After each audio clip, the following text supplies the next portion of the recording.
Hey guys, Ronnie here from CrossFit South Bend. Today I'm here with Jeremiah. Jeremiah did our 3-month nutrition coaching program and he lost a total of 39 pounds and lost 7 inches off his waist, and he did a fantastic job with it. So today he's going to tell you his story. So Jeremiah, first of all, thank you so much for joining us. Yeah, my Appreciate pleasure. it. So before you started nutrition coaching, what did you think about this way of eating and what we were talking about in terms of this lifestyle? Impossible. I had somebody who gave me the Whole30 book, and I kind of thumbed through it a little bit and just looked at this, and I saw every food, like cheese and grains and all this stuff, peanuts, and I'm like, there's no way you can have a diet without this stuff. It's just, I'm like, it's knowing my willpower, my, I guess, addiction to certain foods. I'm like, there's just no way that this can happen. So I didn't actually think it would work, and I didn't really have a lot of high hope, but at the same time, I'm like, I tried the calorie counting, the Fitness Pal, and all this stuff, and you get 5 or 10 pounds and that's it. And so I'm like, something has to change, and I was willing to try something new, but I didn't really think it could work. So now that it could work, that I could actually work this program.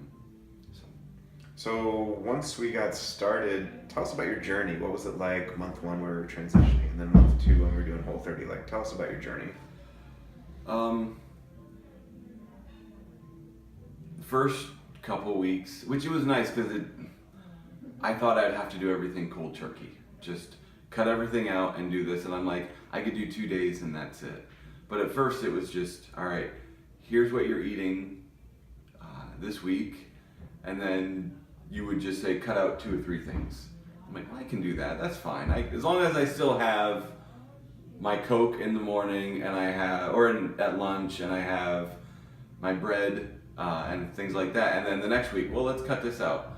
Well, I guess I don't have to have it every day. Maybe only once a week. And then by the end of that first month, I'd cut out most of that stuff, and it just wasn't that hard. And I wasn't missing it as much as I thought, and it was.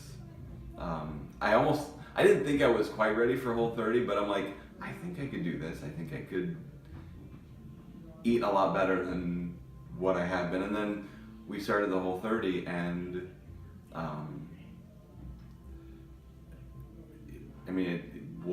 it worked. I mean, first of all, like the first month I saw weight come off, and that's always a motivator to say, okay, well, I mean, there's a reason why you're suffering through your friends eating pizza and you're sitting there with a piece of chicken, or you're drinking water while everyone else is having a beer. There's a reason for that, because you're seeing results.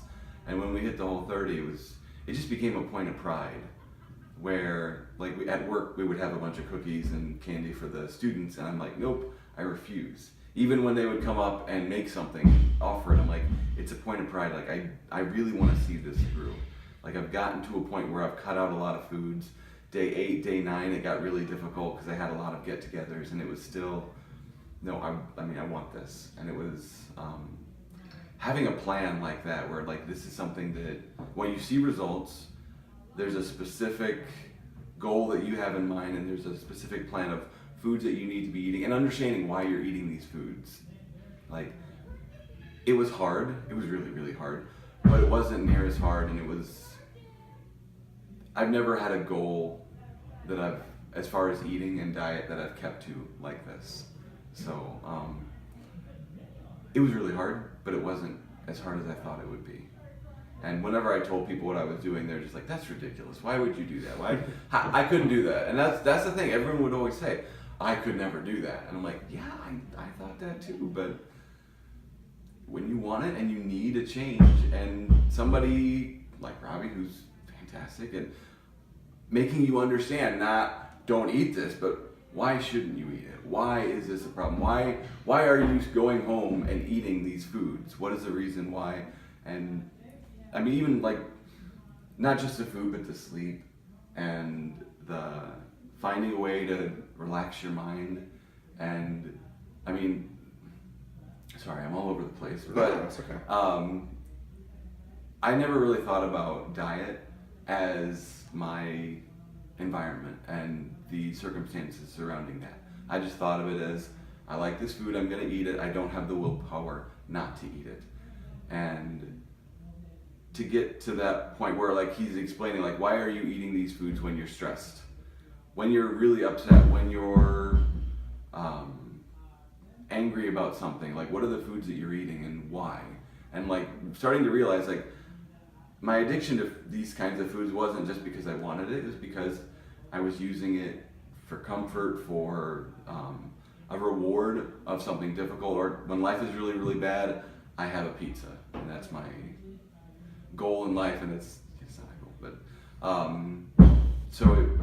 just understanding those reasons made it a lot easier to stick to a diet when I'm like, feeling better right now because I had a bad day at work is not worth the fact that I just lost 10 pounds the last time I met with Robbie.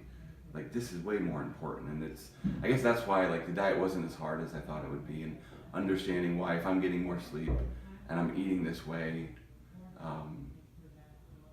it made it so much easier. So yeah, and I remember distinctly while you were doing the Whole30, you had people come to visit, and you had like friends over, and you were still doing a great job, sticking to it even in the midst of that. So I think you did a fantastic job. One of the things we were talking about is CrossFit and how CrossFit helped you with all this stuff. Tell us a bit about that. Yeah, CrossFit. It's a tough workout. It's that's another thing that I didn't think I could do. You see the videos, and funny thing is, I got interested in CrossFit because of the Michelob beer commercial. Yeah. The Cheers song where everybody knows your name, but then you see everyone like working out, and people actually cheering each other on and like helping each other. And it didn't make me want a beer in that commercial. It made me think like, I would love to work out like that. Having a group of people that actually cared about how hard you were working. And so I tried it for the first time, just came here, and the very first day, in fundamentals, it was a really, really tough workout. And I mean, I was out of shape anyway, and it was just, I was dead. I couldn't barely move. The first minute of a 10-minute AMRAP workout, I couldn't breathe. I couldn't do anything that they were asking. I think I was having to push a 45-pound plate up and down, and I get like maybe 6 inches, and then I'd have to take a break. And I'm like, see this? And I look over, and everyone's in the regular class is just going to town on these whatever, and I'm just like, this is not possible. I'm not going to be able to do it. But if you ever do fundamentals, Mitch is your man. He's fantastic. If CrossFit had a cheerleader section, that would be Mitch. I mean, he's the guy that like, you could have, like, some of these workouts I feel like I did nothing, and he's like, that was awesome, that was amazing. And he just pushed me to say, all right, I'll come back and give it another shot. Yeah, I'll try it again. I'll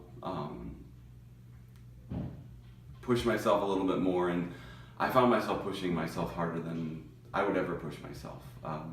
I used to go to the gym, and I'd do a little bit of a workout. It would start to get hard. Okay, that's pretty good. Whereas here, the first minute, I'm dead, and I realize I have another 14 minutes, and you still just push yourself because, one, you have someone like Mitch cheering for you and pushing you, and two, you have everyone else who want you to succeed, who are pushing you, and so that was huge too, because I've never been able to do some of the things that I've done here.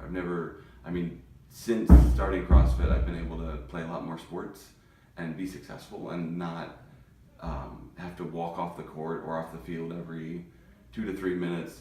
I can play, I can up and down steps, I'm not dead tired. I mean, there's so many reasons why, there's amazing changes that have happened because of this. So, and I could talk a lot more about CrossFit. No, that's awesome. That's awesome. I completely agree. So before we started filming this, you were telling me about some experiences you had at Six Flags and, flying on an airplane recently. Tell us about it. I used to fly a lot because I lived in Korea for 6.5 years, so I'd always fly, and every time I would fly, I getting the seatbelt was really, really difficult. Getting it on and clicked. And there were a couple of times that I actually needed one of those extenders because it wouldn't fit. And it was always kind of a fear because the seats are really small anyway, but just getting into there and getting that seatbelt, I was always really afraid. And so I flew to Arizona a couple weeks ago, and that little fear in the back of my mind thought like this is gonna happen again. It's gonna be really uncomfortable. And I sit down, click, and I'm like, I can actually extend this a lot more. 2 years ago, I took a group of students to Six Flags, and I would sit you'd wait for like an hour to get on this ride, and I'd sit down, and they'd try to pull the thing over or pull the safety rail up, and it wouldn't fit. And they would try, and somebody would come and they'd push at it, and it wouldn't fit. And I'd just be standing there, and everyone in the ride's waiting, and so they'd say, "Get up, you're too big," and you do the walk of shame out to watch everyone else. And so after that, I'm like, I'm never going to another amusement park. And so this last time, I had to go with a group of students, and first ride, I get in there and I'm nervous, and I sit down, and click. I'm like, maybe these rides are a lot bigger, but I mean, next ride I get onto, click, and we rode like 8 or 9 roller coasters. I didn't have to walk off of any of them, and that was pretty awesome because That's a big deal. Yeah. That's a big deal. And I mean, with pretty close to 40 pounds lost, I mean that's pretty awesome. So we've talked about this before. Obviously, there's no way to convince anyone to do something they don't want to do. But if you ran into someone who was thinking about doing nutrition coaching, who had similar thoughts to you, where it's just like, oh my gosh, it's impossible. There's no way. How could I ever give up pizza or beer or what have you? What do you think you'd say to them after your experience? Do it.